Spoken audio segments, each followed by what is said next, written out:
BJP സംസ്ഥാന അധ്യക്ഷൻ Rajeev Chandrasekhar അല്പത്തരം കാണിക്കുന്നയാളാണെന്ന് Deshabhimani editorial. സ്വയം പരിഹാസ്യനാകാൻ കച്ചകെട്ടിയിറങ്ങിയ രാജീവ് ചന്ദ്രശേഖർ പിൻവാതിലിലൂടെ ഉദ്ഘാടന വേദിയിൽ ഇരിപ്പിടം തരപ്പെടുത്തിയെന്നും ഉദ്ഘാടനത്തിന് മണിക്കൂറുകൾ മുൻപ് വേദിയിലെത്തിയ രാജീവ് സദസ്സിൽ കൊണ്ടിരുത്തിയ ബി.ജെ.പിക്കാർക്ക് മുദ്രാവാക്യം വിളിച്ചുകൊടുത്ത് അല്പത്തരം പ്രദർശിപ്പിക്കുന്ന രംഗങ്ങൾക്ക് രാജ്യം സാക്ഷിയായി എന്നും എഡിറ്റോറിയലിൽ പറയുന്നു. പ്രതിപക്ഷ നേതാവ് വി.ഡി. സതീശനെതിരെയും എഡിറ്റോറിയലിൽ വിമർശനമുണ്ട്. രാജ്യത്തിനാകെ നാഴികക്കല്ലാകുന്ന വിഴിഞ്ഞം കമ്മീഷനിംഗ് സന്ദർഭത്തിൽ നിന്നും അദ്ദേഹം മാറി നിന്നു. സങ്കുചിതവും ബാലിശവുമായ മുതലെടുപ്പ് രാഷ്ട്രീയം നടത്തി പ്രതിപക്ഷ നേതാവ് നാണം കെട്ടു.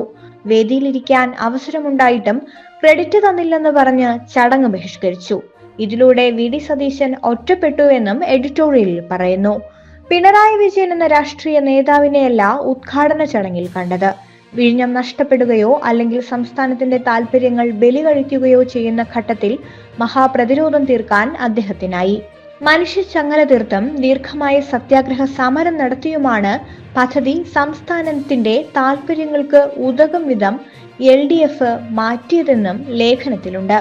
2016 അധികാരത്തിലേറിയ പിണറായി സർക്കാർ 9 വർഷം ചിട്ടയോടെ നടത്തിയ പ്രവർത്തനങ്ങൾക്ക് തന്നെയാണ് വിഴിഞ്ഞം പദ്ധതിയുടെ പൂർണ്ണ ക്രെഡിറ്റ് എന്നും എഡിറ്റോറിയലിൽ പറയുന്നുണ്ട്.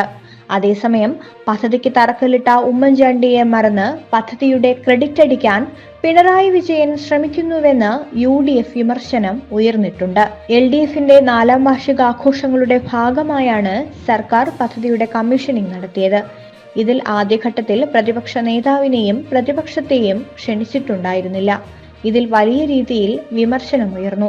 തുടർന്നായിരുന്നു പ്രതിപക്ഷ നേതാവിന്റെ വീട്ടിലേക്ക് കത്തെത്തിയത്.